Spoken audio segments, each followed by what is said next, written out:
மேலும் பாம்பின் மேலும் நடந்து செல்வாய், பாலசிங்கத்தையும் வலு சிற்பத்தையும் மிதித்து போடுவாய். புரியலங்க? சரி, புரியுற மாதிரி சொல்கிறேன். அதாவது நமக்கு முன்னாடி அதிகாரத்துலேயும் பதவி திமிர்லேயும் சில மனிதர்கள் இருப்பாங்க. அவங்க தன்னுடைய முழு அதிகாரத்தையும் பயன்படுத்துவாங்க. சில விஷமுள்ள பாம்பு பார்த்திங்கன்னா தந்திரமானது, விஷம் அதிகமாக இருக்கும். அந்த மாதிரி ஒரு சில மனுஷங்க இருப்பாங்க. அவங்க என்ன திரும்ப பண்ணுவாங்க, அந்த அதிகாரம் இருக்குது பாருங்கள், பதவி திமிர், இதில் சில மனிதர்களை எப்படி சாய்க்கலாம், எப்படி என்ன பண்ணலாம், என்னதான் சதி திட்டம் போட்டாலும் அவங்க முன்னாடி நேருக்கு நேரே நின்னா கூட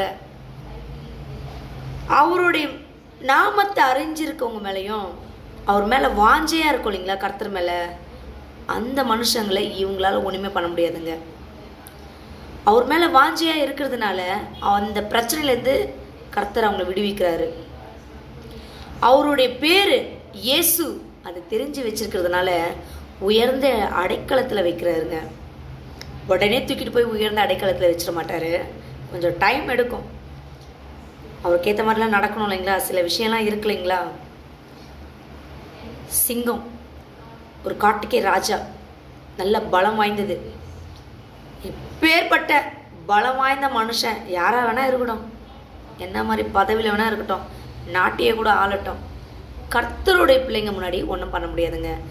ஏன்னா அந்த பிரச்சனை கர்த்தருடைய பிள்ளைங்க, அவங்களுக்கு முன்னாடி நிற்கிறது யாருன்னா கர்த்தர். ஒன்றும் பண்ண முடியாது அவங்கள.